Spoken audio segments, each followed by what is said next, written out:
Ang mahinang tunog ng heart monitor ang tanging pumupuno sa katahimikan ng kwarto. Hawak ni Leah ang isang malamig at nangangatog na kamay. Ang kamay ni Aling Nena, isang babaeng ilang linggo pa lang niyang nakikilala pero parang habambuhay na niyang kasama. Bawat pagitan ng mahinang pagbiip ng makina ay isang tila walang hanggang paghihintay. Leah? Halos pabulong na tawag ni Aling Nena. Ang mga mata nitong pagod ay pilit na idinilat. Ang anak ko, si Lucas. Napalunok si Leah. Naramdaman niya ang pagbara sa kanyang lalamunan. Nandito lang po ako, Aling Nena. Huwag po kayong mag-alala. Isang mapait na ngiti ang sumilay sa labi ng matanda. Pangako, mangako ka sa akin, Leah. Humihingal ito sa bawat salita. Bantayan mo si Lucas. Huwag mo siyang pababayaan. Huwag mo siyang iiwan. Kasabay ng mga salitang yon, naramdaman ni Leah ang unti-unting paghigpit ng hawak sa kanyang kamay. Isang huling pagsusumamo, isang huling pakiusap. Sa isang iglap, bumalik sa isip ni Leah ang imahe ng naglalagablab na apoy, ang tunog ng mga sirena, ang mga sigaw na tumatawag sa isang pangalang matagal na niyang ibinaon sa limot. Mariela.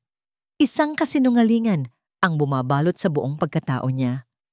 Paano siya mangangako ng katapatan gayong ang sarili niyang buhay ay isang malaking panlilinlang? Ngunit nang titigan niya ang nagmamakaawang mga mata ni Aling Nena, nakita niya roon ang isang pagkakataon, isang paraan para pagbayaran ng lahat. Pangako po, bulong ni Leah, at naramdaman niya ang bigat ng bawat letra. Nangangako po ako. Aalagaan ko si Lucas.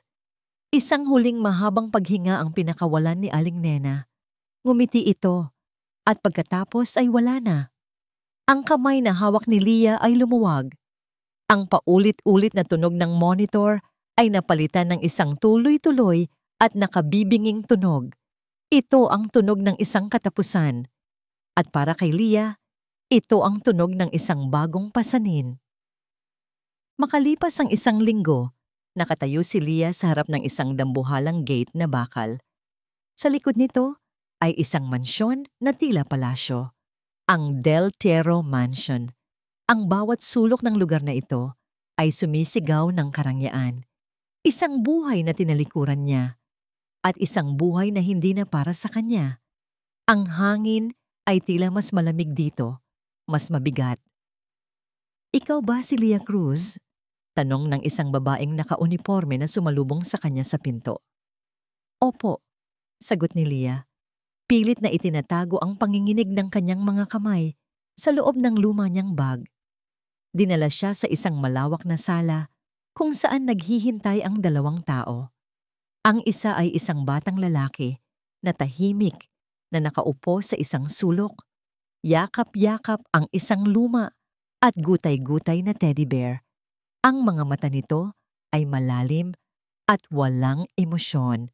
Si Lucas, hindi man lang ito lumingon sa kanya. Ang isa naman ay isang lalaking matangkad, nakasuot ng mamahaling business suit. Ang buhok nito ay maayos na nakasandal at ang kanyang mukha ay seryoso at walang mababakas na anumang damang ngiti. Matalim ang kanyang mga mata. Tila sinusuri ang bawat hibla ng pagkatao ni Leah.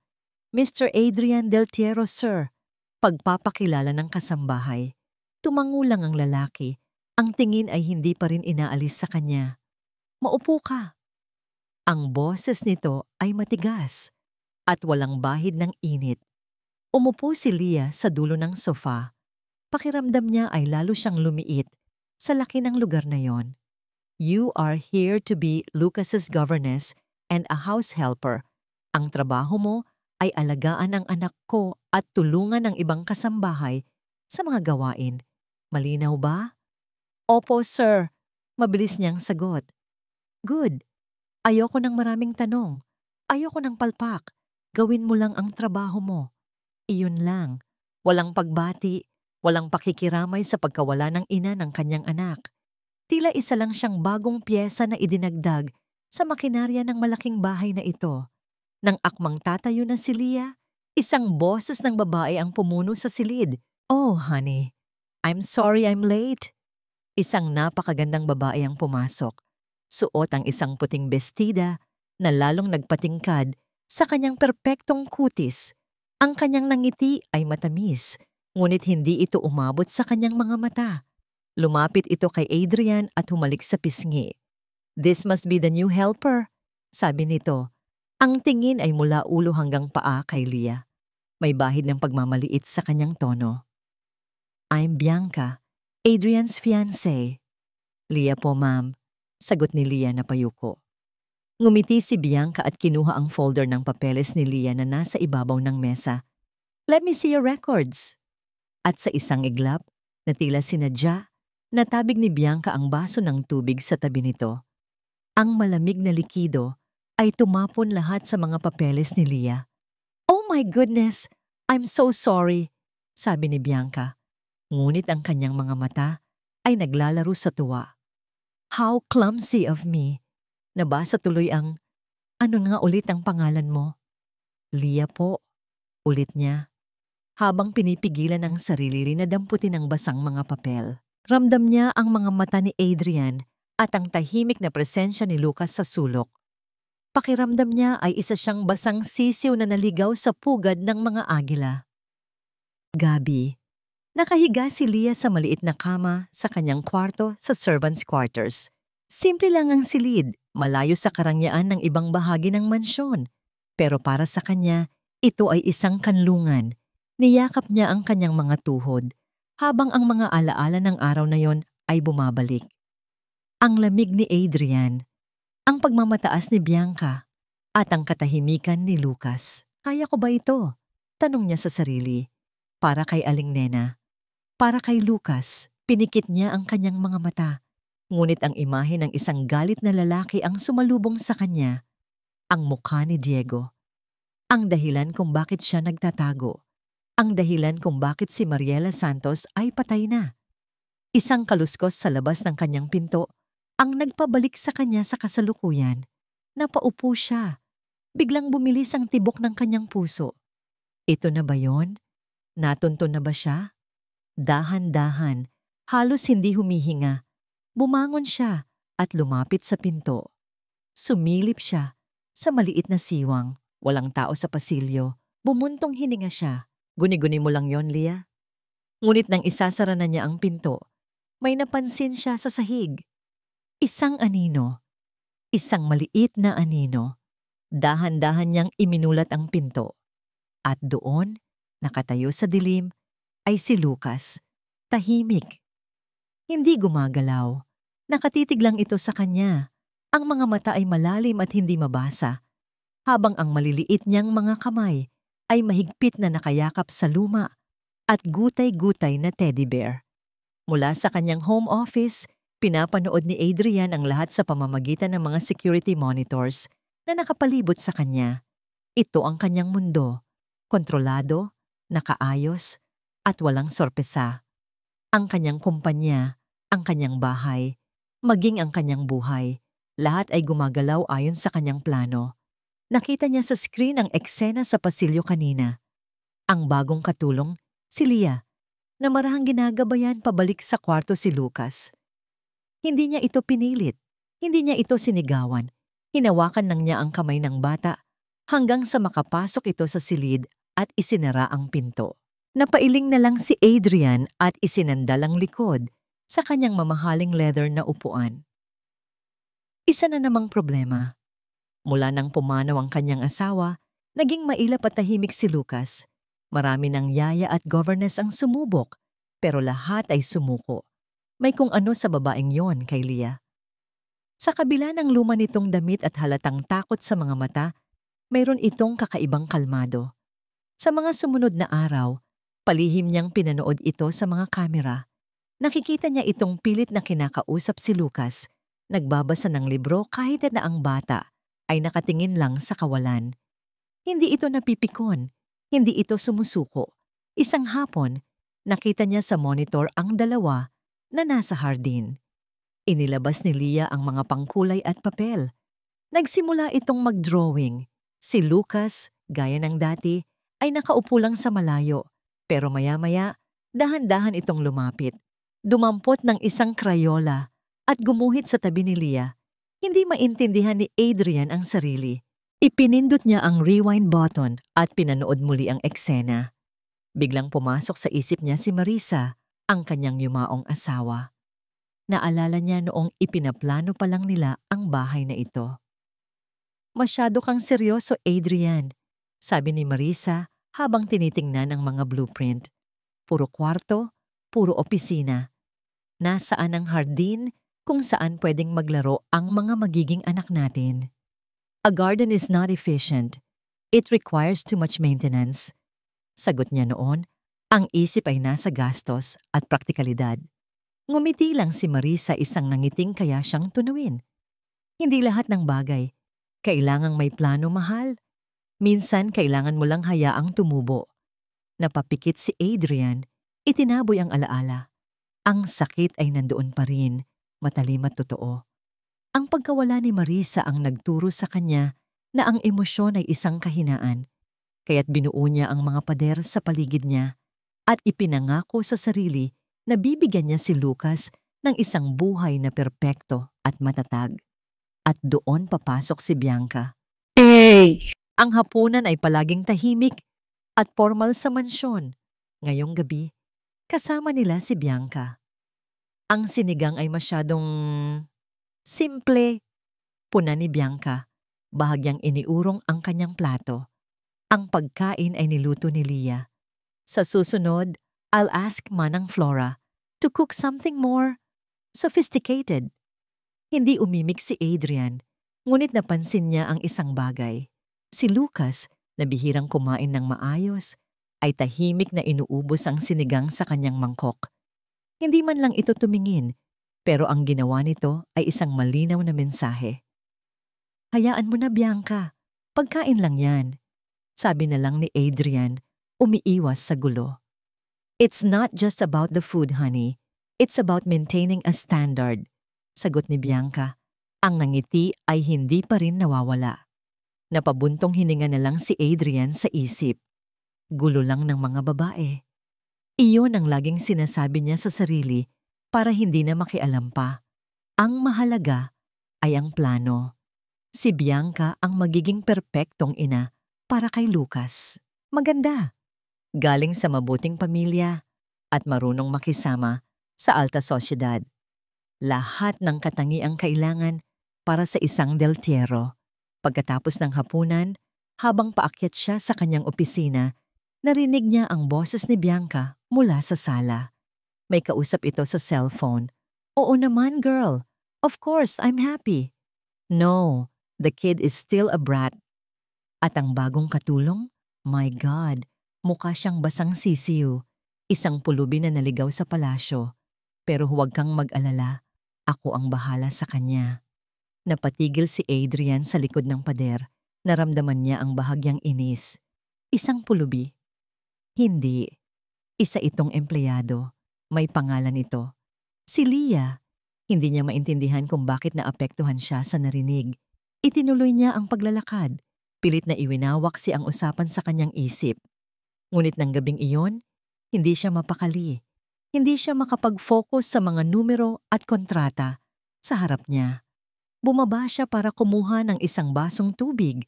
Ngunit ang kanyang mga paa ay dinala siya sa hardin. At doon, sa ilalim ng malamlam na ilaw ng buwan, nakita niya si Leah. Nakaupo ito sa isang bench, mag-isa, nakayuko. At ang kanyang mga balikat ay marahang nanginginig. Umiiyak ito. Nakatago sa dilim, pinanood siya ni Adrian. Nakita niya ang isang kamay ni Leah na mahigpit na nakahawak sa isang kwintas na may maliit na locket. Ang parehong locket na ibinigay ni Aling Nena. Sa sandaling iyon, sa unang pagkakataon, hindi isang katulong ang nakita ni Adrian. Nakita niya ang isang babaeng may pasan na bigat na hindi niya maintindihan.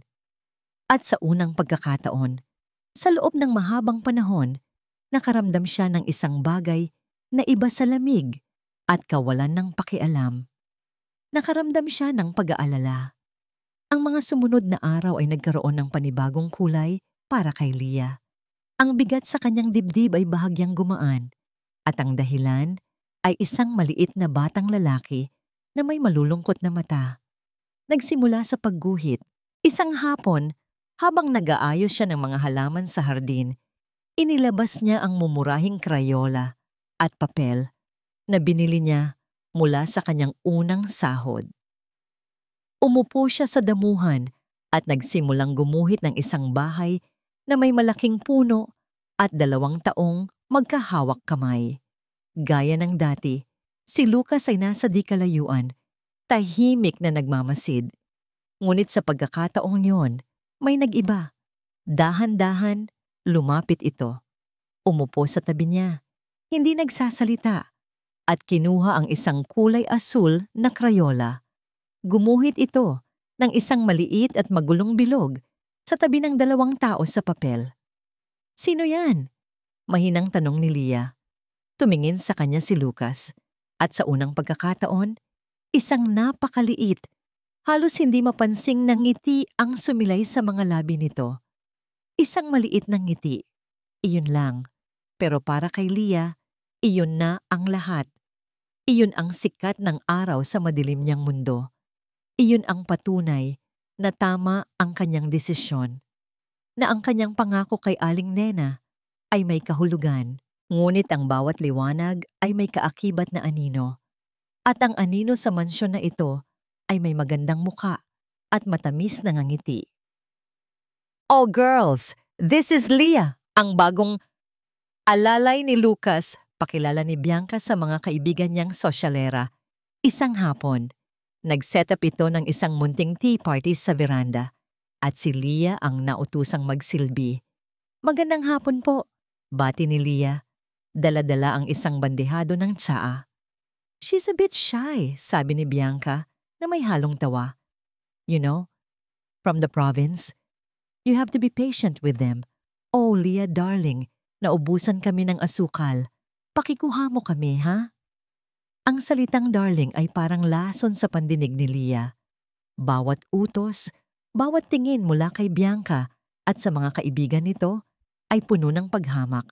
Pakiramdam niya ay isa siyang exhibit sa isang zoo. Habang papasok siya sa kusina, narinig niya ang hagiggikan nila. "Kawawa naman, she looks so lost," sabi ng isa. "Hayaan niyo na," sagot ni Bianca. "Mababait naman sila. Kailangan lang ng konting training." Napahigpit ang hawak ni Leah sa bandehado. Galit. Isang emosyong matagal na niyang hindi naramdaman. Pero nilunok niya ito, kasama ng kanyang pride. Kailangan niyang manatili para kay Lucas. Ang galit na yon ay sumabog makalipas ang ilang araw. Nag-aatas si Bianca na ilipat ang ilang mga palamuti sa sala. Kabilang dito ang isang matangkad at mamahaling porselanang florera na nakatayo sa isang sulok. Ayon kay Manang Flora, ito ay antigo at pagmamay-ari pa ng ina ni Adrian. "Dahan-dahan lang, Leah. Baka mabasag mo yan, hindi mo kayang bayaran kahit magtrabaho ka habang buhay," paalala ni Bianca na nakaupo lang sa sofa at nagbabasa ng magazine. Maingat na maingat si Leah. Kasama ang isa pang katulong, dahan-dahan nilang inililipat ang florera. Ngunit nang malapit na sila sa bagong pwesto nito, biglang tumayo si Bianca at naglakad malapit sa kanila. "Wait, I changed my mind. Ibalik niyo na lang dyan," sabi nito.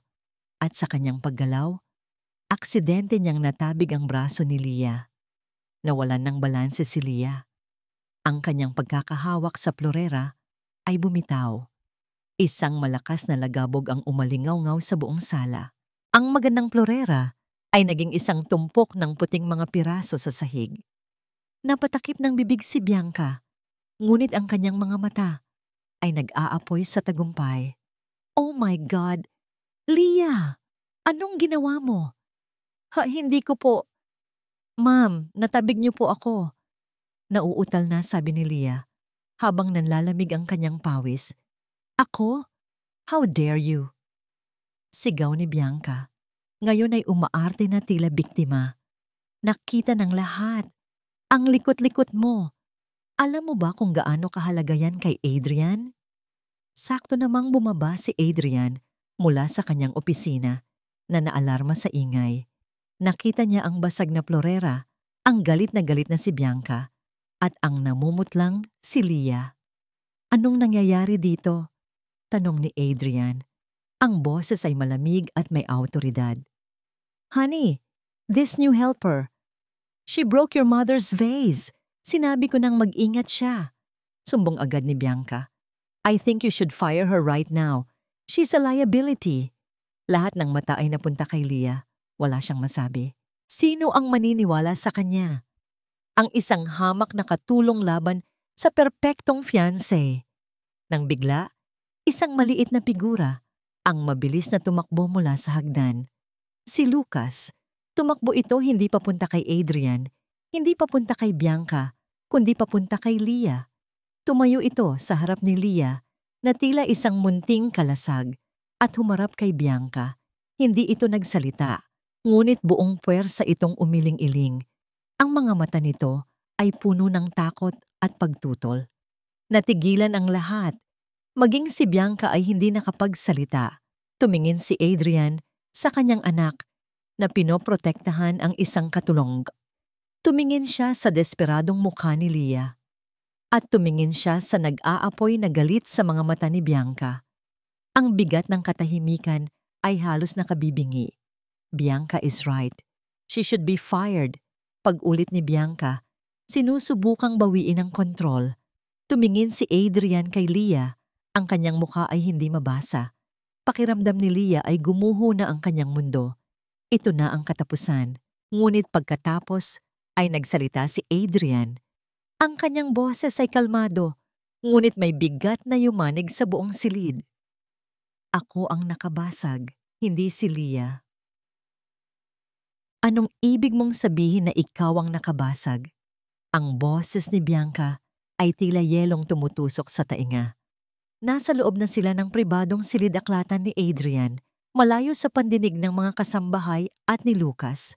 Ang peking ng ngiti nito ay ganap ng naglaho, napalitan ng isang anyo ng purong pagkasuklam.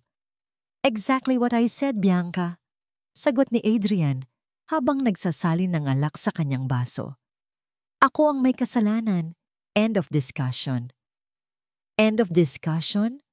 Halos pasigaw na, sabi ni Bianca. Adrian, ginawa mo akong tanga sa harap ng lahat. Pinagtakpan mo ang isang hamak na katulong. Bakit? Hinarap siya ni Adrian. Ang kanyang mukha ay kasing tigas ng bato. Dahil ayokong palakihin ang gulo sa harap ng anak ko. Nakita mo ba ang reaksyon ni Lucas? He was terrified. I will not have that kind of drama in my own house. Isang sarkastikong tawa ang kumawala kay Bianca. Oh, please. Wag ako, Adrian. It's about her, isn't it? Anong meron sa pulubing yon? Her name is Leah, mariing sabi ni Adrian. At wala siyang kinalaman dito. This is my house and I make the rules. Tapos na ang usapan. Tinitigan siya ni Bianca ng matagal, ang mga mata ay nanlilisik. Sa huli, ito ay bumuntong hininga at pilit ng ngumiti. Fine, kung yan ang gusto mo, honey. Pero sana alam mo ang ginagawa mo. Umalis si Bianca na nagdadabog. Ngunit ang mga tanong nito ay naiwan sa hangin. Umuukil-kil sa isip ni Adrian. Bakit nga ba? Bumalik siya sa kanyang opisina. Pinilit niyang ituon ang pansin sa trabaho, pero ang imahe ng takot sa mga mata ni Leah at ang itsura ni Lucas habang pinoprotektahan ito ay paulit-ulit na bumabalik. May mali. May isang bagay na hindi tama. Isang biglaang desisyon ang kanyang ginawa.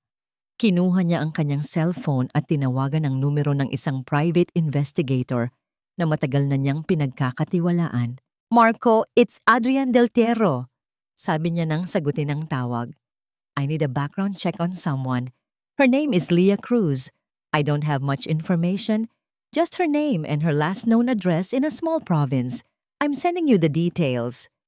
Consider it done, sir. Sagot sa kabilang linya. Pagkababa ng tawag, nakaramdam siya ng bahagyang gumaan ng loob. Ito ang alam niyang gawin. Ang kumuha ng impormasyon. ang alamin ang katotohanan. Hindi siya mapakali ng gabing iyon. 12:00 na ng gabi, pero dilat na dilat pa rin ang kanyang mga mata. Bumaba siya para uminom ng tubig, ngunit sa halip na bumalik sa kanyang kwarto, dinala siya ng kanyang mga paa sa pasilyo kung nasaan ang mga silid ng mga kasambahay. Katahimikan. Ngunit habang papalapit siya sa kwarto ni Leah, may narinig siyang isang mahinang tunog. Isang ungol. Bahagyang nakaawang ang pinto ng silid. Sumilip siya. Sa ilalim ng sinag ng buwan na tumatagos sa bintana, nakita niya si Leah sa kama nito. Hindi ito mapakali sa kanyang pagkakahiga. Paulit-ulit itong umiiling na tila may kaaway sa kanyang panaginip. "Huwag! Parang awa niyo na! Huwag!" Ang mga salita ay halos pabulong, ngunit puno ng matinding takot. Niyayakap nito ang sarili. Ang mga kuko ay bumaon sa kanyang mga braso. Naramdaman ni Adrian ang paghigpit ng kanyang mga kamao. May isang parte sa kanya na gustong pumasok, na gustong gisingin siya mula sa masamang panaginip. Ngunit pinigilan niya ang kanyang sarili. Wala siyang karapatan. Sino ang babaeng ito? Ano ang mga multo na humahabol sa kanya kahit sa kanyang pagtulog? Tahimik siyang umatras, dala-dala ang isang bigat na hindi niya maipaliwanag. Ang takot na nakita niya kay Leah ay hindi simple. Ito ay malalim, nakaukit sa kanyang kaluluwa. Kinabukasan, maaga siyang bumaba. Naabutan niya si Leah sa kusina, naghahanda ng almusal. Namumugto ang mga mata nito at halatang puyat. "Good morning," bati ni Adrian. Ang boses niya ay mas mahinahon kaysa sa karaniwan. Nagulat si Leah. Good morning po, sir." Nagtimpla si Adrian ng kape, sinusubukang mag-isip ng paraan para magtanong nang hindi halata. "Okay ka lang ba? Mukhang pagod ka." Napayuko si Leah. "Okay lang po, sir. Medyo hindi lang po maganda ang tulog." "Pamilya mo," biglang sabi ni Adrian. "Nasaan sila? Taga-probinsya ka, di ba?" Nakita niya ang biglaang pagbabago sa anyo ni Leah. Ang kanyang mga balikat ay nanigas. Ang kanyang mga kamay na naghihiwa ng sibuyas ay napatigil. "Wala na po sila, sir," sagot nito. Ang boses ay nanginginig. "Matagal na po silang nawala." Isang sagot na halatang halata ang pagsisinungaling. Isang sagot na mas nagbukas ng maraming tanong kaysa sa nagbigay ng kasagutan. Bago pa man makapagsalita muli si Adrian, biglang tumunog ang kanyang cellphone. Isang hindi rehistradong numero. Sinagot niya ito. "Hello? Sir Adrian, si Marco po ito." Napatuwid ng tayo si Adrian. Lumayo siya ng kaunti kay Leah. "Marco, ang bilis mo yata." Narinig niya ang pagbuntong hininga sa kabilang linya. "Sir, kaya mabilis dahil may problema. Pinatakbo ko ang pangalan na binigay niyo sa lahat ng government records. Birth certificate, SS, voter's ID, lahat. Walang lumalabas." Napakunot ang noo ni Adrian. "What do you mean?" "Sir, walang taong nagngangalang Leah Cruz sa records na tumutugma sa impormasyon niya." Nagkaroon ng sandaling katahimikan.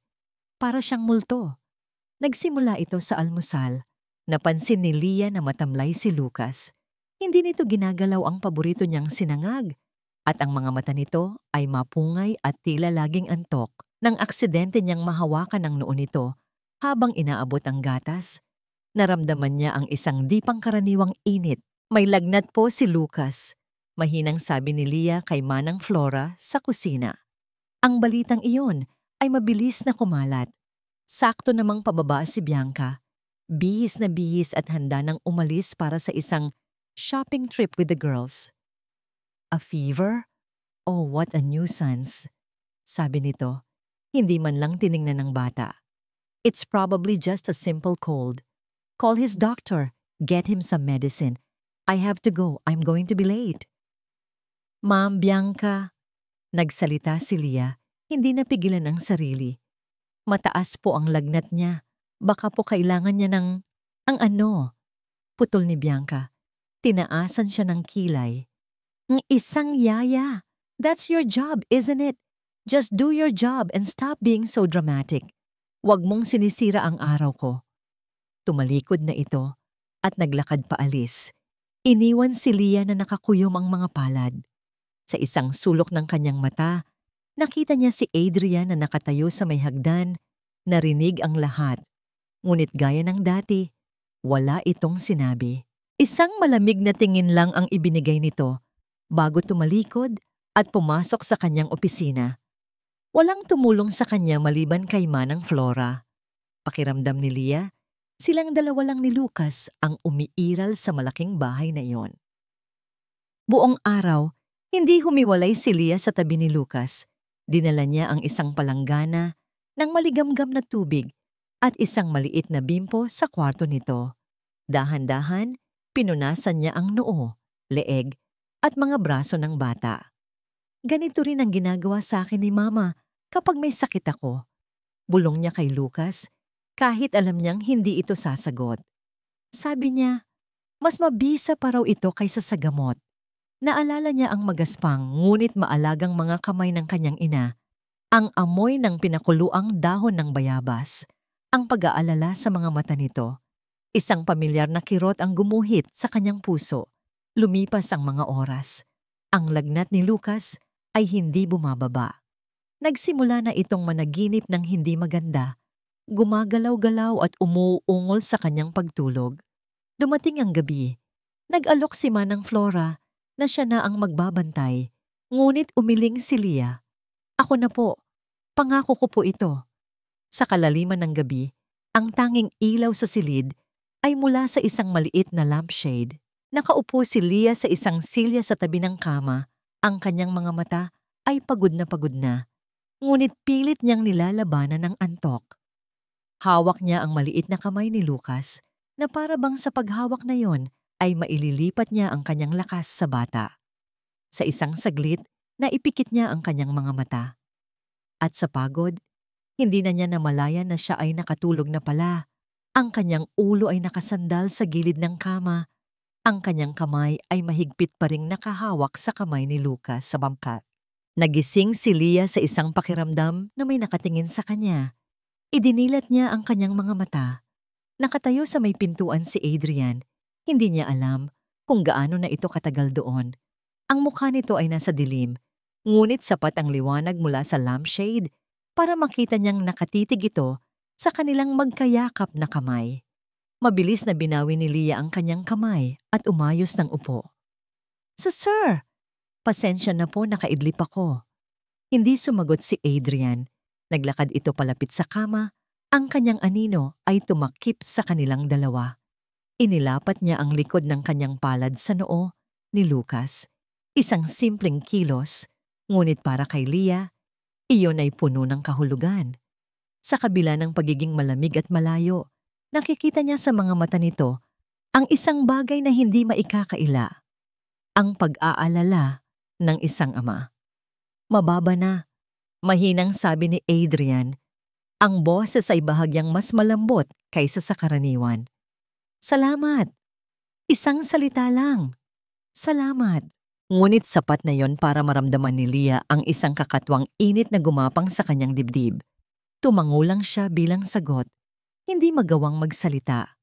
Umalis si Adrian nang walang dagdag na salita. Iniwan si Leah na muling mag-isa kasama ang bata. Hindi na siya bumalik sa upuan. Sa halip, umupo siya sa sahig sa tabi ng kama. Isinandal ang kanyang ulo at hinayaang muling maglakbay ang kanyang isip. Sa gabing iyon, hindi niya pinangarap si Diego. Hindi niya pinangarap ang apoy. Sa unang pagkakataon, sa loob ng mahabang panahon, ang kanyang pagtulog ay naging mahimbing. Nagising si Leah sa sinag ng araw na tumatama sa kanyang mukha. Napakurap-kurap siya. Sinusubukang alalahanin kung nasaan siya. Ang kwarto ni Lucas, mabilis siyang tumayo at kinapa ang noo ng bata. Malamig na ito. Wala na ang lagnat. Isang malaking buntong hininga ng ginhawa ang kanyang pinakawalan. Habang pinagmamasdan niya ang mahimbing na natutulog na bata, dahan-dahang gumalaw ang mga pilik mata nito. Unti-unti, Idinilat ni Lucas ang kanyang mga mata. Ang unang nakita nito ay si Leah. Walang nagsalita. Nagtitigan lang sila. At sa mga matang iyon, na dati laging blanko at malungkot, may nakita si Leah na panibagong liwanag. Isang pagkilala. Isang koneksyon. Ngumiti si Leah. Magandang umaga, Lucas. At pagkatapos, isang bagay na milagro ang nangyari. Ang mga labi ni Lucas na matagal nang nakatikom ay bahagyang bumuka. Isang tunog ang lumabas mula rito, mahina, garalgal, na tila naghahanap ng tamang forma. At pagkatapos, mas malinaw, isang salita. Isang bulong na yumanig sa buong mundo ni Leah. Napatigil sa paghinga si Leah. Tama ba ang kanyang narinig? Tinitigan niya ang bata na nakatingin pa rin sa kanya. Ang mga mata ay tila nagsusumamo. Mama! Isang butil ng luha ang pumatak mula sa mata ni Leah na sinundan pa ng isa. Hindi ito luha ng lungkot, kundi luha ng purong kaligayahan na hindi niya naramdaman sa loob ng maraming taon. Ang bigat ng kanyang pangako ay biglang naging isang napakagandang biyaya. Hindi niya namalayan. Sa labas ng bahagyang nakaawang na pinto, nakatayo si Adrian. Narinig niya ang lahat. Narinig niya ang salitang matagal na niyang gustong marinig muli mula sa kanyang anak. Ngunit hindi para sa kanya o para kay Bianca, kundi para sa isang babaeng tila isang multo na walang nakaraan. Ang puso ni Adrian ay tila piniga. Kasabay ng pagkirot na yon, nag-vibrate ang cellphone sa kanyang bulsa. Kinuha niya ito. Ang mga mata ay hindi pa rin inaalis sa eksena sa loob ng kwarto. Isang text message mula kay Bianca. Don't forget our engagement party next week, honey. Can't wait! Nakatayo sa labas ng pinto. Narinig ni Adrian ang lahat. Mama! Ang salitang iyon, mula sa kanyang anak, ay parang isang malakas na dagundong na yumanig sa mga pader na matagal na niyang itinayo sa paligid ng kanyang puso. Ito ang giot Nocturnally, ang huling patak na nagpaapaw sa lahat.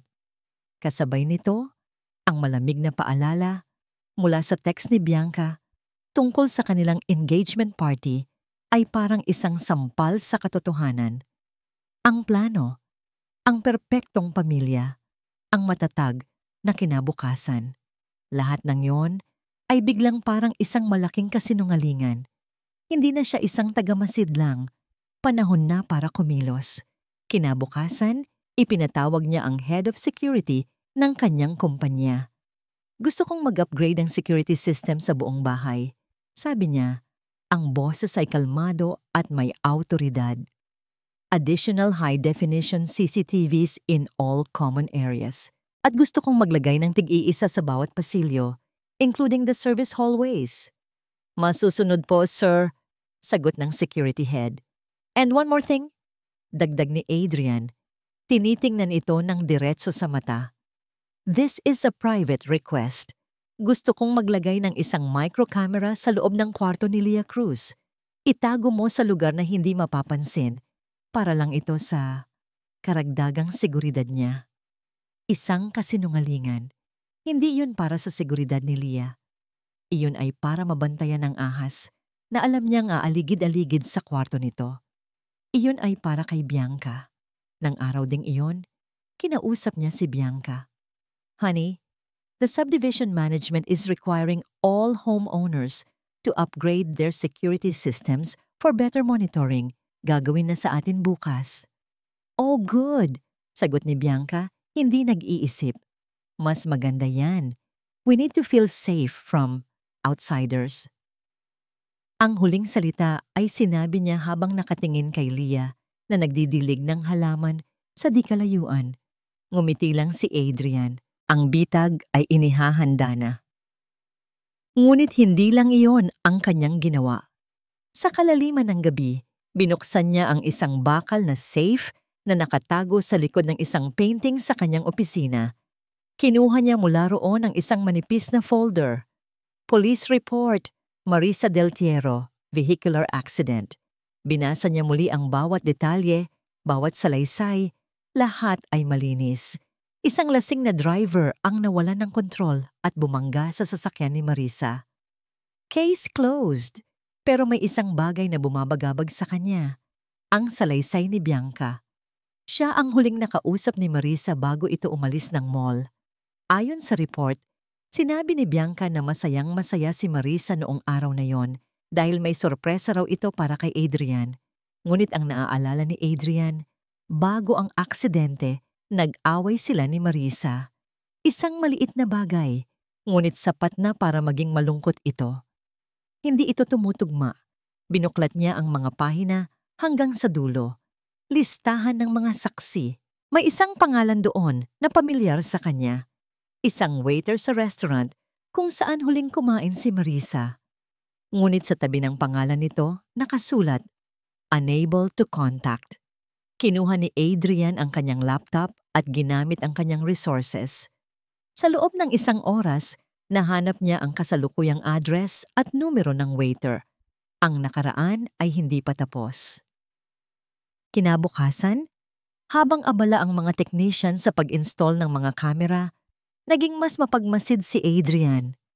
Napansin niyang bahagyang napaso ang kamay ni Leah habang nagluluto. Isang maliit na pulang marka. Wala sa sarili, umalis siya ng bahay. Pagbalik niya, may dala siyang isang maliit na paper bag. Iniabot niya ito kay Leah nang walang nakatingin. "Ano po ito, sir?" Nagtatakang tanong ni Leah. "Burn ointment, mas epektibo yan," sabi lang niya at mabilis na tumalikod, na tila nahihiya sa sariling ginawa. Naiwan si Leah na tulala, hawak ang gamot. Nang gabing iyon, pinanood niya ang mga bagong live feeds mula sa kanyang computer. Nakita niya ang sala, ang kusina, ang mga pasilyo. At pagkatapos, pinili niya ang feed mula sa microcamera. Nakita niya ang maliit na kwarto ni Leah, malinis at simple. Maya-maya, bumukas ang pinto. Pumasok si Bianca, dahan-dahan at palihim. Pinanood ni Adrian habang ang kanyang fiancé ay naghalongkat sa iilang gamit ni Leah. Binuksan nito ang maliit na aparador. Tiningnan ang mga damit, kinapa ang ilalim ng unan. Halatang may hinahanap. Walang nakita. Lumabas ito ng kwarto na may inis sa mukha. Napahigpit ang hawak ni Adrian sa mouse ng computer. Tama ang kanyang hinala. May binabalak si Bianca at ngayon, mayroon na siyang paraan para makita ito. Biglang tumunog ang kanyang personal na cellphone, isang numero na hindi niya kilala. Ang numero ng waiter. Sinagot niya ito. "Hello? Sa sino po ito?" Tanong ng isang nanginginig na boses ng lalaki sa kabilang linya. "My name is Adrian Deltiero. I believe you were a witness to my wife's accident 2 years ago." Katahimikan. At pagkatapos ay isang garalgal na sagot. "Sir, may sasabihin ako tungkol sa aksidente, pero natatakot ako. May kung anong nag-iba sa hangin ng mansyon, o baka sa isip lang ni Leah iyon." Mula ng gabing magkasakit si Lucas, naramdaman niya ang bahagyang pagbabago sa pakikitungo ni Adrian. Ang dating matalim na tingin nito ay napalitan ng isang bagay na hindi niya mapangalanan. Isang klase ng pag-usisa. Marahil ay pag-aalala. Ang malamig nitong boses ay nagkaroon ng bahagyang lambot. Katulad nung isang araw, habang tinutulungan niya si Lucas, nailigpit ang mga laruan nito sa sahig ng sala. Isang maliit na kotseng pula ang gumulong sa ilalim ng sofa. Sabay silang yumuko ni Adrian para kunin ito. Sa ilalim ng madilim na espasyo, nagtama ang kanilang mga kamay. Isang kuryente ang tila dumaloy sa kanyang buong braso. Mabilis niyang binawi ang kanyang kamay na tila napapaso. Nang tumingin siya kay Adrian, nakita niyang umiwas ito ng tingin at bahagyang umubo bago tumayo. "Mag-ingat ka," sabi lang nito, at umalis na. Naiwan si Leah na nakaluhod sa sahig. Ang puso niya ay bumibilis ang tibok. Isang kakatwang pakiramdam. Isang kilig na matagal na niyang kinalimutan. Isang pag-asa na hindi niya dapat nararamdaman. Pinilit niyang iwaksi ito. "Huwag, Leah. Huwag kang mangarap. Mapanganib ang umasa.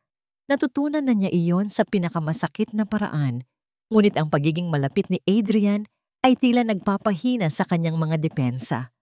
At iyon mismo ang napansin ni Bianca. General Cleaning Day! Masayang inanunsyo ni Bianca isang umaga. Malapit na ang engagement party natin, kaya gusto kong siguraduhin na ang buong bahay ay kumikinang. Ngunit may kakaiba sa paraan niya ng pagsabi nito. May plano sa likod ng kanyang mga ngiti. Ilang oras ang lumipas, habang abala ang lahat sa paglilinis, isang malakas na sigaw ang narinig mula sa kwarto ni Bianca. Nawawala. Nawawala ang kwintas ko. Nagmadaling umakyat ang lahat. Naabutan nila si Bianca na tila nasisiraan ng bait, naghahalungkat sa kanyang mga kahon ng alahas. Ang kwintas na pamana sa akin ng mommy, hindi ko makita. Sabi nito, ang mga luha ay nagbabadyang tumulo. Si Adrian, na naalarma rin sa ingay, ay lumitaw. Bianca, calm down. Baka na-misplace mo lang. Hindi. Sigurado akong dito ko lang nilagay. Giit ni Bianca. At pagkatapos, tumingin ito sa paligid. Ang mga mata ay dumaan sa bawat isang kasambahay at huminto kay Leah. Baka may kumuha. May malamig na gumapang sa likuran ni Leah. Ito na, ang bitag. That's a serious accusation, Bianca. Seryosong sabi ni Adrian. Para maging patas sa lahat, mabilis na sabi ni Bianca na tila nagkaroon ng magandang ideya. Siguro dapat nating tingnan ang mga gamit ng bawat isa para malinis ang pangalan ng mga inosente. Hindi ba, Manang Flora? Napilitang tumango ang matandang kasambahay. Walang may gustong mapagbintangan. Isa-isang hinalughog ni Bianca ang mga personal na gamit ng mga katulong sa harap mismo ni Adrian. Walang nakita. At sa wakas, ang natira na lang ay si Leah. Ang lahat ng mata ay nasa kanya. Kinuha ni Bianca ang luma at kupas na bag ni Leah na nakasabit sa isang sulok ng kusina. Wala po dyan, mahinang sabi ni Leah. Ang boses ay nanginginig. Tingnan lang natin para sigurado, sagot ni Bianca. Ang nangiti ay hindi maalis sa kanyang mga labi. Binuksan niya ang bag. Sa harap ng lahat, kinuha niya mula sa loob ang isang kumikinang na bagay. Ang kumikinang na kwintas na may diamante, na tahimik ang buong silid. Hindi maaari. Bulong ni Leah na pailing. Ang kanyang mga tuhod ay tila bibigay. Tumingin siya kay Bianca na ngayon ay nakangisi na ng tagumpay. Pagkatapos ay tumingin siya kay Adrian, naghahanap ng tulong ng kaunting pag-unawa. Ngunit ang mukha ni Adrian ay isang blangkong ekspresyon. Malamig. Walang emosyon. See, honey? Sabi ni Bianca. Ang boses ay puno ng lason. I told you, a snake will always be a snake. Tumingin si Adrian kay Leah. Ang mga mata nito ay hindi mabasa. Pakiramdam ni Leah ay tumigil ang kanyang paghinga. Ito na ang sandaling kinatatakutan niya. Ang sandali na huhusgahan siya nang walang kalaban-laban. At pagkatapos, nagsalita si Adrian. Ang kanyang boses ay malamig at walang anumang bakas ng kabaitan na ipinakita nito sa mga nakaraang araw. Dalhin siya sa kwarto. Huwag siyang paalisin. Sa isang iglap, gumuho ang lahat. Ang munting pag-asa na nagsimulang tumubo sa kanyang puso ay biglang binunot at niyurakan. Habang kinakaladkad siya ng dalawang security guard, ang huling nakita niya ay ang nagtatagumpay na mukha ni Bianca at ang walang emosyong likod ni Adrian. At ang puso ni Leah ay nadurog sa milyon-milyong piraso. Ang mansyon ng mga Del Tiero ay kumikinang. Ang mga ilaw mula sa dambuhalang chandelier ay sumasayaw sa mga mamahaling damit at alahas ng mga bisita. Ang hangin ay puno ng tunog ng mahinang musika, tawanan, at ang kalansing ng mga kopita ng champagne. Para sa lahat, ito ay isang perpektong gabi.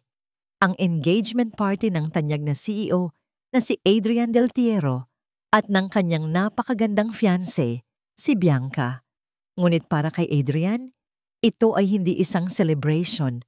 Ito ay isang entablado at siya ang direktor ng isang palabas na malapit nang magsimula. "Congratulations, Adrian," bati ng isang business partner. "Thank you," sagot ni Adrian. Isang ngiting dekahon ang nakapaskil sa kanyang muka. Ang kanyang mga mata, gayunpaman, ay malamig at mapagmasid. Paminsan-minsan, sumusulyap siya sa malaking projector screen na nakatayo sa isang sulok na kasalukuyang nagpapakita ng mga litrato nila ni Bianca. Sa bawat ngiti, sa bawat pakikipagkamay, isang imahe lang ang nasa isip niya. Si Leah, mag-isang nakakulong sa kanyang kwarto. Pinasadya niyang ipag-utos sa mga gwardiya na huwag itong saktan, ngunit alam niyang sa mga oras na ito, wasak na wasak ang kalooban ng babae. "Tolerate it for a little while longer, Leah. Matatapos din ito," sabi niya sa kanyang isip. Dumating ang oras para sa mga talumpati. Si Bianca, sa kanyang nagniningning na silver gown, ay kinuha ang mikropono. Ang kanyang muka ay puno ng kaligayahan at pagmamahal, isang perpektong pag-arte. "Thank you all for coming." Simula niya, ang boses ay matamis. "This night is so special for me and Adrian. Finding true love is rare, and I'm so lucky to have found mine." Nagpalakpakan ang mga tao, but pagpapatuloy niya at ang kanyang tono ay biglang nagkaroon ng bahid ng lungkot. "Even on a happy night like this, we must be reminded that there is darkness in the world. May mga tao na gustong manira ng kaligayahan ng iba." Natahimik ang mga bisita, nag-uusisa. "Kanina lang," sabi ni Bianca, na tila nagpipigil ng luha. "May isang insidente dito sa bahay, isang pagnanakaw. Ang isa sa aming mga kasambahay ay napatunayang kumuha ng isang bagay na napakahalaga sa akin. It breaks my heart to know that someone you try to help can betray you like that." Bulungan. Ang mga tingin ay puno ng awa para kay Bianca. "But I will not let her ruin this night," sabi ni Bianca. Itinaas ang kanyang kopita. "This is for us, honey. For our future, free from snakes and liars." Tumingin siya kay Adrian, naghihintay ng kanyang pagsang-ayon. Ngunit si Adrian ay hindi nakatingin sa kanya. Nakatingin siya sa technician ng projector at marahan tumango siya. Biglang namatay ang mga litrato nila ni Bianca sa screen. Napalitan ito ng isang medyo malabong video. Ang video ay kuha mula sa isang kakaibang anggulo, mula sa itaas ng isang aparador. Ipinakikita nito ang loob ng isang simpleng kwarto, ang kwarto ni Leah. Nagulat ang mga bisita. Nagkunho si Bianca. "What's this? May technical problem yata?" Ngunit bago pa man may makakilos, sa video, bumukas ang pinto. Pumasok si Bianca, palihim na lumingalinga. Lumapit siya sa isang lumang bag na nakasabit. Mula sa kanyang bulsa, may kinuha siyang isang bagay na kumikinang. Ang nawawalang kwintas. Isang kolektibong pagsinghap ang narinig mula sa mga tao nang makita nilang maingat na inilagay ni Bianca ang kwintas sa loob ng bag ni Leah bago ito tahimik na lumabas. Ang katahimikan sa buong silid ay nakabibingi. Lahat ng mga mata ay napunta kay Bianca, na ngayon ay namumutla na parang papel. Ang kanyang perpektong nangiti ay naglaho, napalitan ng itsura ng purong pagkagimbal. "That's fake! Edited yan!" Sigaw niya. Ang boses ay nanginginig. At sa wakas, nagsalita si Adrian. Kinuha niya ang isa pang mikropono. Ang kanyang boses ay malamig, malinaw, at walang awa. "Hindi yan edited, Bianca. Kuha yan kaninang umaga mula sa isang kamera na ipinalagay ko sa kwarto niya nung isang linggo pa." Nanlaki ang mga mata ni Bianca. "What?" "Matagal na akong naghihinala sa'yo." Pagpapatuloy ni Adrian, ang bawat salita ay parang isang suntok. "Mula pa noong araw na namatay si Marisa, ang kwento mo tungkol sa huling pag-uusap nyo, hindi ito tumutugma, kaya't nag-imbestiga ako. Ang mga bulungan ay naging malakas na usapan. Nang dumating si Leah at nakita ko kung paano mo siya tratuhin, alam kong gagawa ka ng paraan para sirain siya. So I set a trap at nahulog ka rito nang kasing dali ng inaasahan ko. Hindi. Sinungaling. Kasalanan niya to. Hiyaw ni Bianca. Itinuturo ang screen na tila si Leah ang kanyang kaaway. Nawala na ang kanyang poise. Isa na siyang hayop na na-corner. Kung hindi lang siya dumating, kung hindi lang siya naging malapit kay Lucas, ang kanyang galit ay sumabog. Ako dapat ang mahalin mo, Adrian. Ako, hindi si Marisa, hindi ang kahit sinong babae. At sa kanyang pagwawala, lumabas ang pinakamasamang sikreto. Dapat lang sa kanya yon. Sigaw niya, ang mga mata ay nanlilisik sa galit. Dapat lang mamatay si Marisa. Inagaw niya sa akin si Adrian noon. Ako ang dapat na pakasalan niya. Ako. Kaya binayaran ko ang driver na yon para banggain siya. Dapat lang sa kanya yon. Isang nakabibinging katahimikan. Ang pag-amin ay umalingaw-ngaw sa bawat sulok ng mansyon. Isang pag-amin sa pagpatay. Sa gitna ng pagkagulat ng lahat, bumukas ang pinto sa harap. Pumasok ang 2 pulis. Dahan-dahan. Silang naglakad papunta sa kinaroroonan ni Bianca. Tapos na ang palabas. Ngunit habang kinukuha ng mga pulis si Bianca, isang boses ang pumutol sa lahat ng ingay. Isang boses na kalmado, mapanganib. At para kay Leah na nakarinig mula sa itaas, ay pamilyar sa isang nakakatakot na paraan. Ang boses ay nagmula sa may pintuan. Isang lalaking nakatayo roon, nakatingin hindi kay Adrian, hindi kay Bianca, kundi sa itaas, sa direksyon ng mga kwarto. Mariela, sabi ng lalaki, isang nakakalokong nangiti ang sumilay sa kanyang mga labi. Akala ko ba patay ka na? Nakatakip ang mga tainga ni Leah sa loob ng kanyang kwarto. Ang sigawan mula sa ibaba, ang biglaang katahimikan, at ang sumunod na bulungan ay parang mga alon na humahampas sa kanyang pinto. Nakatakda na siyang paalisin. Isang magnanakaw. Iyon ang tatak na ibinigay sa kanya. Hinusgahan siya ni Adrian nang walang pag-aalinlangan. Ang lahat ng munting pag-asa na umusbong sa kanyang puso ay naging abo. Biglang bumukas ang pinto. Isa sa mga security guard na nagkulong sa kanya ang nakatayo roon. Ang muka ay puno ng pagkalito. Ma'am, pwede na po kayong lumabas. Naguguluhan, tumayo si Leah. Anong nangyayari? Dahan-dahan siyang lumabas sa pasilyo at naglakad patungo sa balkonahe na nakatanaw sa grandiosong sala.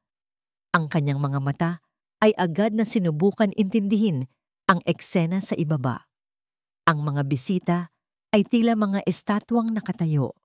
Ang mga mukha ay puno ng pagkagulat. Sa gitna ng lahat, nakita niya si Bianca na hawak ng 2 pulis. Ang maganda nitong mukha ay puno ng galit at luha. At si Adrian, nakatayo itong matatag. Ang mukha ay seryoso habang pinagmamasdan ng lahat. Hindi niya maintindihan. Ngunit bago pa man niya maproseso ang lahat, isang boses ang pumunit sa hangin. Isang boses na nagpatigil sa pagtibok ng kanyang puso. Isang boses na nagpabalik sa lahat ng kanyang mga bangungot. Mariela, akala ko ba patay ka na? Ang kanyang mundo ay huminto sa pag-ikot. Tila nawalan ng tunog ang paligid. Ang mga mukha ng mga tao ay lumabo. Isang pangalan lang ang umalingaw-ngaw sa kanyang isipan. Isang pangalan na katumbas ng impyerno. Diego. Automatikong napahakbang paatras si Leah. Ang kanyang katawan ay nanginginig. Nakita niya itong nakatayo sa may pinto. Ang pamilyar na mapanuksong na ngiti ay nakapaskil sa mga labi nito. Ang mga matang iyon na minsan niyang inakalang puno ng pagmamahal ay ngayon puno ng pag-aari at panganib. At Mariela Santos, buhay na buhay. Sabi ulit ni Diego, naglalakad papasok, na tila pag-aari niya ang lugar. Ang anak ni Don Ricardo Santos, naglalaro pala ng mahirap-hirapan. Ang mga bulungan ay naging mga sigaw ng pagkagulat. Ang kanyang sikreto ay nabunyag na sa pinakamasamang paraan. "Halika na, Mariela. Tapos na ang laro," sabi ni Diego, na tila walang nakikitang ibang tao. Naglakad ito patungo sa hagdan. Ang intensyon ay akyatin ito at kunin siya. Pero isang figura ang humarang sa kanyang daraanan. Si Adrian. "Huwag mo siyang hahawakan," sabi ni Adrian. Ang boses ay mababa at puno ng babala. Ngumisi lang si Diego. "At sino ka para pigilan ako? Fiancé ko ang kinukuha ko." "Hindi na." Isang boses ang sumagot. Ang sariling boses ni Leah. Nagulat ang lahat, pati na si Leah mismo. Hindi niya alam kung saan nanggaling ang lakas na yon. Ngunit nang makita niya si Adrian na nakatayo sa pagitan nila, isang bagay ang nagbago sa loob niya. At pagkatapos, nakita niya ito. Isang maliit na bata ang lumabas mula sa likod ng isang haligi at mabilis na tumakbo. Si Lucas. Hindi ito tumakbo papunta kay Adrian. Tumakbo ito papunta sa paanan ng hagdan at yumakap sa binti ni Leah. Ang muka ay nakasubsob na tila siya ang pinakamatibay na pader sa buong mundo. Sa sandaling iyon, nawala ang lahat ng takot ni Mariela. Ang babaeng nagtago sa pangalang Leah ay biglang nagising. Hindi na ito tungkol sa kanya. Hindi na ito tungkol sa kanyang masakit na nakaraan. Ito ay para kay Lucas. Ito ay para sa kanyang pangako. Tumingin siya pababa sa bata. Pagkatapos ay tumingin siya ng diretso sa mga mata ni Diego. Ang panginginig sa kanyang katawan ay napalitan ng isang matatag na determinasyon. "Hindi ako si Mariela na kilala mo," sabi niya. Ang kanyang boses ay malinaw at hindi nanginginig. Bawat salita ay isang pagpapalaya. "Sino ka para sabihin yan?" Tumawa si Diego. "Akin ka, Mariela." Sinubukan nitong itulak si Adrian. Ngunit si Adrian ay hindi natinag. "Hindi na ako sayo." Sigaw ni Mariela, ang kanyang boses ay umalingaw-ngaw sa buong mansyon. "Hindi na ako takot." Ang tawa sa mukha ni Diego ay naglaho. Napalitan ito ng purong galit. Ang itsura ng isang taong nawalan ng kontrol. "Hindi ka takot?" sabi nito. Ang boses ay naging mapanganib. Mabilis itong dumukot ng isang bagay mula sa likod ng kanyang Amerikana. Isang maliit, kumikinang na patalim. Nagsigawan ang mga tao. "Ibigay mo sa akin si Mariela," sabi ni Diego. Itinutok ang patalim sa direksyon ni Lucas. "O baka itong bata ang pagsisihan nyo." Iyon na, ang huling guhit. Bago pa man may makakilos, si Adrian ay sumugod na parang isang leon. "Huwag mong idamay ang anak ko." Kasabay nito, si Mariela. Sa purong instinct ng isang ina, ay hinila si Lucas sa kanyang likuran at tinakpan ito ng kanyang katawan. Naging magulo ang lahat. Isang saglit na pagtutulakan. Ang kinang ng patalim sa ilalim ng ilaw at isang malakas, matinis na sigaw ang pumuno sa hangin. Ang sigaw na pumuno sa mansyon ay hindi mula kay Mariela ni kay Lucas. Nang tumingin siyang muli, nakita niya si Adrian na nakatayo. Ang isang braso ay mahigpit na hawak ang pulsuhan ni Diego, pinipigilan ang pagbaba ng patalim. Ang isa pang braso ni Adrian ay may hiwa, at ang dugo ay dahan-dahang tumutulo sa sahig na gawa sa marmol. Nasugatan si Adrian, ngunit ang kanyang mga mata ay nag-aalab sa determinasyon. Sa isang malakas na puwersa, pinilipit niya ang kamay ni Diego. Bumagsak ang patalim sa sahig, gumawa ng isang malakas na kalansing. Kasabay noon, ang mga security guard ng mansyon na natauhan na mula sa pagkagulat ay sumugod at dinamba si Diego. Tapos na ang laban. Humahangos. Napasandal si Mariela sa pader. Yakap-yakap pa rin si Lucas na umiiyak na sa takot. Mula sa kanyang kinatatayuan, nakita niya ang lahat. Si Diego na kinakaladkad paalis. Si Bianca na nakatulala habang isinasakay sa sasakyan ng pulis. At ang mga bisita na dahan-dahang umaalis, puno ng takot at tsismis. Sa gitna ng kaguluhan, isang tao lang ang tinitingnan niya. Si Adrian. Nakatayo ito, hawak ang kanyang sugatang braso, at nakatingin din sa kanya. Sa mga mata nito, Wala ng lamig, wala ng pader. Ang nakita niya lang ay isang malalim, hindi maipaliwanag na pag-aalala. Makalipas ang isang oras, ang mansyon ay muling binalot ng katahimikan. Isang katahimikang mas mabigat kaysa dati. Nasa sala sila. Si Lucas ay nakatulog na sa sofa, sa wakas ay napagod na sa pag-iyak. Pinaupo ni Adrian si Mariela habang kinukuha ni Manang Flora ang first aid kit. "Ako na po," mahinang sabi ni Mariela. Kinuha ang bulak at gamot mula kay Manang Flora. Umupo siya sa tabi ni Adrian. Ang bawat pagdampi ng kanyang mga daliri sa balat nito ay nagpapadala ng kuryente sa kanilang dalawa. Walang nagsasalita habang maingat niyang nililinis at binabalutan ng benda ang sugat.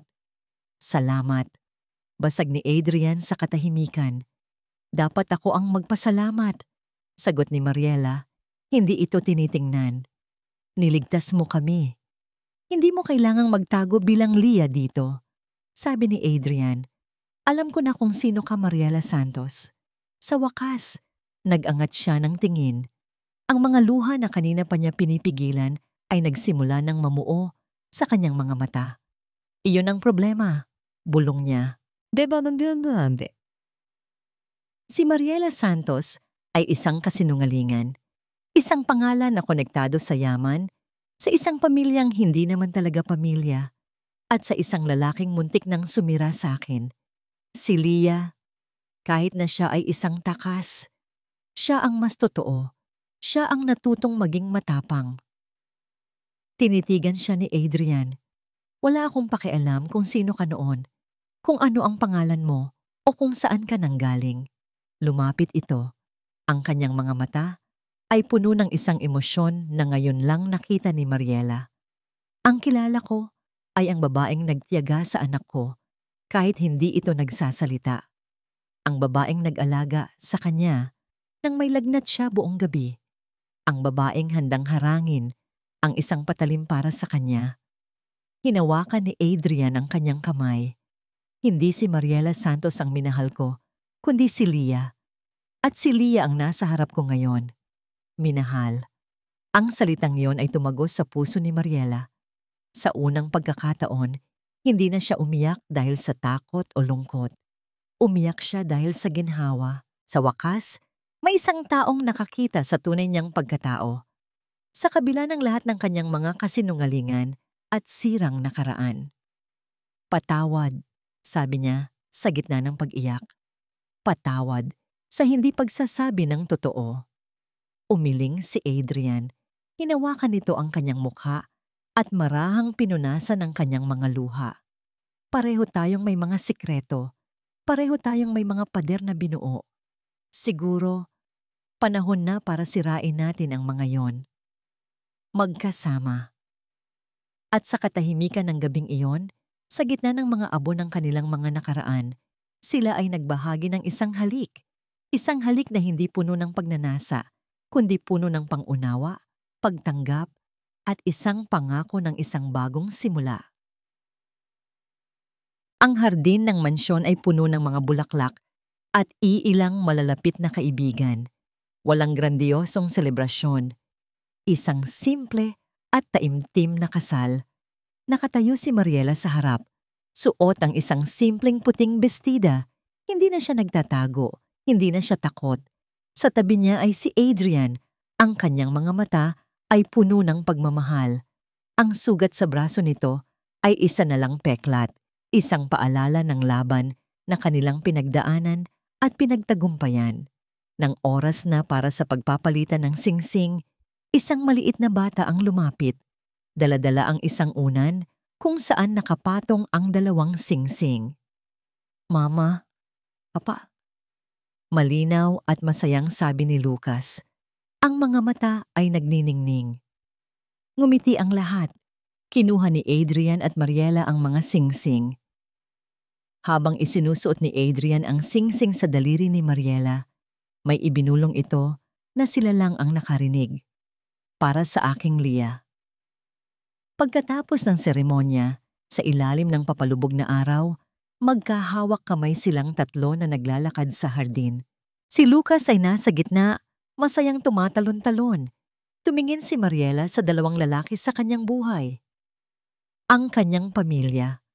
Isang pamilyang hindi isinilang mula sa perpektong mga plano, kundi binuo mula sa mga sirang piraso. Isang pamilyang pinagtibay ng mga pangako, pinalakas ng katapangan, at binuhay muli ng isang pag-ibig na kayang maghilom ng lahat ng sugat. Ang kanilang kwento ay hindi perpekto, ngunit ito ay totoo at ito ay sapat na